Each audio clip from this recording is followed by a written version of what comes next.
Всем привет, меня зовут Тимур, и я являюсь тренером по математике Республиканского образовательного центра А+. Давайте разберем некоторые задания предыдущего среза. Итак, первое задание. Вынесем 76 за скобку. В скобках остается 492 минус 490. 492 минус 490 это будет 2, то есть получается 76 умножить на 2. 76 умножить на 2 будет 152. Далее шестое задание. Вынесем у первых двух произведений 35 за скобку. В скобках остается 35 минус 27.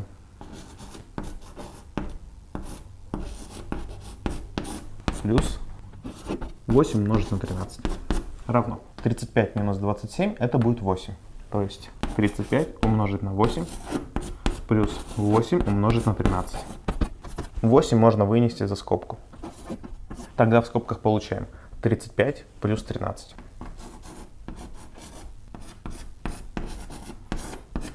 Тридцать пять плюс 13 это будет 48, то есть 8 умножаем на 48. Получаем 384. Далее девятое задание. У первых двух произведений вынесем 57 за скобку. У третьего и четвертого произведения вынесем 2 за скобку. Получаем 57 умножить на 117 минус 115. Далее плюс 2 умножить на 61 плюс 9. Теперь сделаем действие в скобках. Итак, 57 умножить 117 минус 115 это будет двойка. Далее плюс 2 умножить 61 плюс 9 это будет 70. А теперь вынесем 2 за скобку. В скобках получаем 57 плюс 70. 57 плюс 70 это будет 127. То есть 2 умножаем на 127. Получаем 254. Десятое задание. Вынесем 23 у первых двух произведений. И вынесем 30 за скобку у третьего и четвертого произведения. В скобках остается 27 плюс 3. Далее плюс 30 умножить на 15 минус 14. Это будет 1. Равно 27 плюс 3 это будет 30. То есть получаем 23 умножить на 30 плюс 30 умножить на 1. 30 выносим за скобку. Получаем 23 плюс 1. 23 плюс 1 это 24. То есть получается 30 умножаем на 24. Получаем 720. А теперь давайте выполним некоторые задания с предыдущей домашней работы. Итак, четвертое задание. Выносим 27 за скобку. В скобках остается 65 минус 60. Данная разность равна 5. То есть имеем 27 умножить на 5. А это 135. Далее, девятое задание. Вынесем за скобку 27 у первого и второго произведения. В скобках остается 23 минус 20. Далее плюс 3 умножить на 19. 27 умножаем. Данная разность равна 3. И плюс 3 умножить на 19.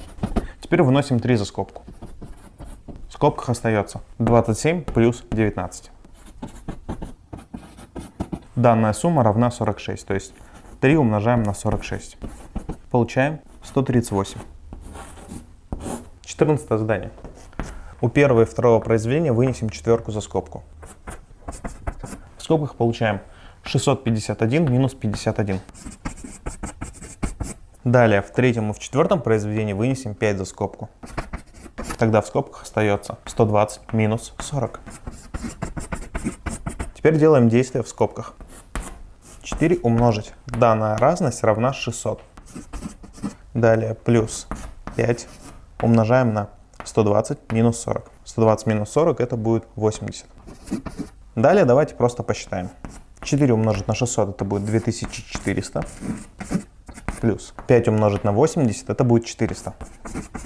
Данная сумма равна 2800. И 15 задание. У первого и второго произведения вынесем 37 за скобку. У третьего и четвертого вынесем 30 за скобку. Получаем 37 умножить на 16 плюс 4. Далее плюс 30 умножить на 118 минус 100. Итак, 16 плюс 4 это будет 20, то есть имеем 37 умножить на 20. Далее плюс 118 минус 100 это будет 18, то есть 30 умножить на 18. Далее давайте просто посчитаем. 37 умножить на 20 это будет 740. Плюс 30 умножить на 18 это будет 540. Равно. Данная сумма равна 1280. В данном видео мы продолжим тему, связанную с вынесением общего множителя за скобки. Напомним, что вынесение общего множителя происходит по таким правилам. То есть, если есть одинаковые множители, выносим его за скобку и просто остаются числа без данного множителя, то есть а плюс b. Ну или же, если минус, то ставим также минус. В данном уроке мы больше сделаем уклон на нахождение значений выражений при условии, что либо известны сами переменные, либо соотношение между переменными. Итак, первый наш пример. Нам необходимо найти значение данного выражения при условии, что а умножить на b 13, а а умножить на c 17. По отдельности мы не знаем данные переменные, но мы можем раскрыть скобки. То есть а умножаем на b плюс а умножаем на c. Далее, чему равно АБ мы знаем 13. А чему равно АС мы также знаем, это 17. Таким образом, наше выражение равно 30. Далее, второй пример. Нам также известно, чему равно произведение К и М, произведение К и Н, и нам нужно найти значение данного выражения. Давайте раскроем скобки. 5К умножить на М, это будет 5КМ. Плюс 5К умножаем на Н, это будет 5КН. Между пятеркой и буквами у нас стоит умножение. Так вот, КМ мы знаем, это 12. Давайте вместо КМ напишем 12. Получается 5 умножить на 12. Далее плюс 5 умножаем на КН. КН равен 30. Далее пятерку мы можем либо выносить за скобку, либо умножить так, как она есть. Давайте вынесем. В скобках тогда получается 12 плюс 30. 12 плюс 30 это 42, и умножить на 5 получается 210. Таково значение нашего выражения. Третье задание. Итак, нам нужно найти значение данного выражения при условии, что известно, чему равно а, и известно, чему равна сумма b и c.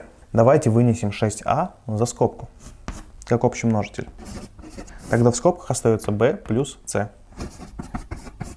Итак, мы знаем, чему равно а, это 10. Мы знаем, чему равна сумма b плюс c, это 5. Давайте вместо а и суммы b и c подставим необходимые числа. Получается 6 умножить на 10 и умножить на 5. 6 умножить на 10 это будет 60, и умножить на 5 получается 300.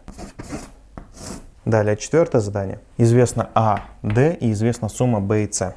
Давайте вынесем общие множители. Итак, здесь и здесь можно вынести за скобку 4а. Тогда в скобках остается b плюс c. Далее вынесем здесь и здесь 5d за скобку. Тогда в скобках получается b плюс c. А теперь давайте вместо а, d и суммы b и c подставим заданные числа. Итак, получается 4 умножить на а это 5. Далее умножаем на сумму, сумма это 20. Плюс 5 умножаем на d, d равно у нас 6. И умножаем на b плюс c, это 20. Давайте теперь вынесем 20 умножить на 5 за скобку. Тогда в скобках остается 4 плюс 6. 5 умножить на 20 это будет 100. 4 плюс 6 это будет 10. 10 умножить на 100 получается 1000. А теперь попробуйте выполнить следующие задания самостоятельно. Первое задание. Давайте раскроем скобки. Получается c умножить на m, то есть cm, плюс c умножить на n, то есть cn.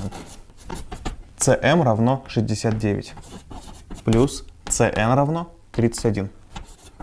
69 плюс 31 будет 100. Далее второе.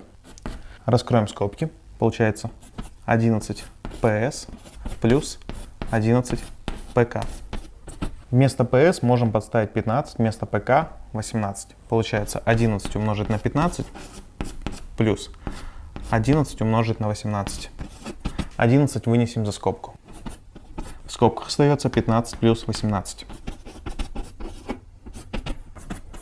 15 плюс 18 это будет 33. В итоге 11 умножаем на 33, получаем 363. Это и есть значение нашего выражения. Третье задание. Также нужно найти значение выражения, но на этот раз будем выносить за скобку общий множитель. А именно, вынесем 8m. Тогда в скобках остается k плюс m. Пишем 8, далее умножаем на n, n равно 5. И умножаем на сумму k и m, а сумма k и m равна 21. 8 умножить на 5 это будет 40. 40 умножить на 21 получается 840. Далее четвертое. Найти значение выражения, если известно, что b равно 5, c равно 11, а a плюс d равно 14. Мы можем, конечно, из первых двух произведений вынести a за скобку, но тогда в скобках останется b плюс c, а нам нужно, чтобы оставалось a плюс d. Поэтому вынесем b за скобку в первом произведении и в третьем произведении. Тогда в скобках остается a плюс d. Далее плюс во втором и в четвертом произведении мы выносим c за скобку. Тогда в скобках получается также a плюс d. А теперь вместо b, c и данной суммы подставим указанные числа. Получается 5 умножить на 14 плюс 11 умножить на 14. 14 можем вынести за скобку. Тогда в скобках остается 5 плюс 11. 5 плюс 11 это 16. 16 умножить на 14 это будет 224. На этом наш урок подошел к концу. Не забудьте выполнить домашнее задание. Всем удачи, всем пока.